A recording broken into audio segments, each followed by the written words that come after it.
Assalamualaikum warahmatullahi wabarakatuh. Perkenalkan, nama saya Wisnu Sejum Saidar dari kelompok 2. Saya akan memperkenalkan teman-teman saya, yaitu yang pertama Anggi Anggrainani, yang kedua Sasha Inaya Vega, ketiga Gazi Al-Ghifari, keempat Desriani Tahlia Pak Buntu. Dengan saya Wisnu Sejum Saidar.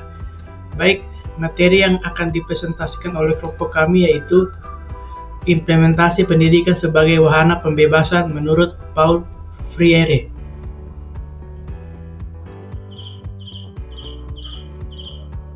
Bab 2. Kajian teori. Yang pertama, sejarah singkat kehidupan Paulo Freire.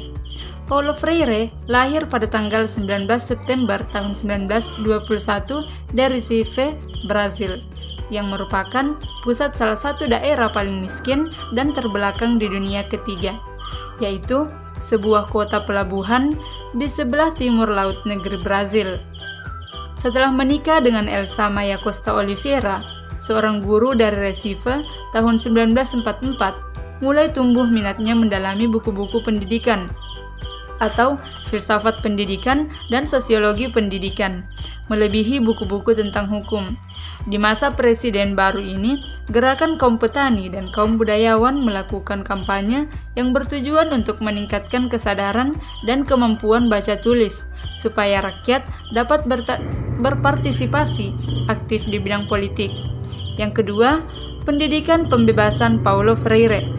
Pembebasan itu sendiri, dalam perspektif Paulo Freire, berarti ketidakadanya paksaan.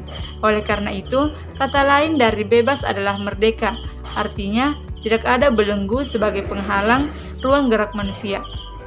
Sehingga dapat dipahami bahwa pendidikan pembebasan adalah usaha sadar yang dilakukan manusia dalam mendidik manusia menjadi individu yang sadar terhadap sekelilingnya, yang dari sikap merdeka tersebut akan mampu memberikan berbagai kontribusi dalam kehidupan yang sedang dijalani. Inti dari bentuk pendidikan yang diajukan oleh Paulo Freire adalah pendidikan sebagai praktek pembebasan, memberikan tekanan khusus pada pentingnya pemunculan kesadaran kritis sebagai penggerak emansipasi kultural. Implementasi pendidikan sebagai wahana pembebasan. Implementasi pendidikan sebagai wahana pembebasan dilakukan berdasarkan beberapa faktor. Yang pertama, hubungan guru dan murid. Satu analisis yang cermat tentang hubungan guru dengan murid telah dikemukakan olehnya ketika ia mengemukakan kritik tajam atas konsep pendidikan gaya bank. Konsep pendidikan gaya bank merupakan suatu gejala di mana guru berlaku sebagai penyimpan yang memperlakukan murid-muridnya sebagai tempat penyimpanan semacam bank yang kosong dan karenanya perlu diisi. Konsep pendidikan ini sangat efektif membekukan kesadaran kritis dan mereduksi keterlibatan murid dalam proses belajar mengajar baik di dalam maupun di luar kelas. Di samping itu, mengurangi dan menghapuskan daya kreasi pada murid serta menumbuhkan sikap mudah percaya. Freire memberikan beberapa tawaran yang cukup signifikan untuk menjadikan siswa kreatif dan kritis dalam proses belajar. Yang kedua, metode pendidikan. Pendidikan hadap masalah dapat digunakan dalam mengatasi kontradiksi guru-murid dengan hubungan dan situasi pembelajaran yang dialogis. Dengan demikian, dalam hal ini tidak ada lagi subjek maupun objek, yang ada hanyalah subjek sekaligus objek. Manusia saling mengajar satu sama lain, ditengahi oleh dunia, oleh objek-objek yang dapat diamati. Dalam pendidikan gaya bank, hal itu dimiliki oleh hanya para guru.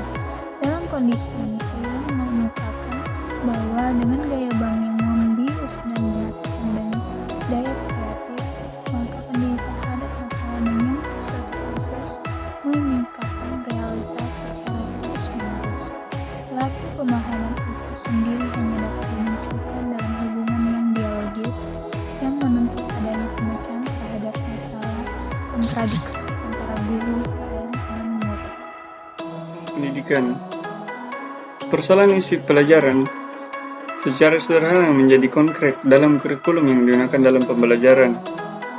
Isi pelajaran harus ditentukan bersama antara guru, murid, atau bahkan masyarakat secara demokratis.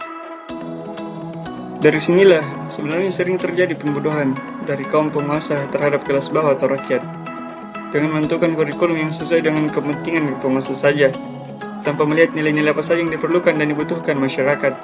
Disinilah muncul penindasan dari penguasa terhadap rakyat dengan dalih menyampaikan nilai budaya yang harus dipelajari dan diterima masyarakat. Freire cenderung memberi kesempatan kepada guru dan murid secara utuh, mulai merancang kurikulum, pemilihan tema-tema sampai kepada pelaksanaan kurikulum yang sudah mereka rancang bersama. Tujuan pendidikan merupakan masalah sentral dalam pendidikan. Tujuan utama pendidikan menurut Freire adalah konsentisasi, penyadaran, yaitu peningkatan menuju kesadaran kritis sebagai fase kesadaran tertinggi. Kata konsentisasi berasal dari bahasa Brasil conscientisacao, suatu proses di mana manusia berpartisipasi secara kritis dalam aksi perubahan. Tidak seharusnya dipahami sebagai manipulasi kaum idealis. Bahkan jika visi kita mengenai konsentrasi bersifat ideologis, bukan subjektif atau mekanistik, maka kita tidak dapat memberi label kepada kesadaran ini dengan sebuah peran yang tidak dimilikinya, yakni peran untuk melakukan perubahan terhadap dunia. Kesimpulannya, ada beberapa konsep Freire mengenai pendidikan yang membebaskan dan memanusiakan serta tidak pernah mengabaikan kesadaran seorang peserta didik, yaitu pertama, pendidikan ditujukan pada kaum tertindas dengan tidak berupaya menempatkan kaum tertindas dan penindas pada dua kutub berseberangan. Kedua, pendidikan bukan dilaksanakan atas kemurahhatian palsu kaum penindas untuk mempertahankan status quo melalui penciptaan dan legitimasi kesenjangan. Ketiga, pendidikan kaum tertindas lebih diarahkan pada pembebasan perasaan atau idealisme. Sehingga dapat disimpulkan bahwa konsep pendidikan sebagai wahana pembebasan Freire adalah berusaha melepaskan belenggu yang menjerat paradigma berpikir guru dan murid, untuk kemudian mereka dapat melepaskan keterkukungan itu, lalu menjadi manusia yang mengerti akan arti kemanusiaannya. Freire menempatkan guru sebagai mitra murid dalam segi kemanusiaan dan demokrasi, dan bahwa setiap murid pada dasarnya dapat berlaku aktif, mampu berbuat dan bertanggung jawab, serta mampu menjadi dirinya sendiri. Inti dari bentuk pendidikan yang diajukan oleh Paulo Freire adalah pendidikan sebagai praktek pembebasan, memberikan tekanan khusus pada pentingnya kemunculan kesadaran kritis sebagai penggerak emansipasi kultural. Baiklah, sekian dari kelompok kami. Terima kasih. Wassalamualaikum warahmatullahi wabarakatuh.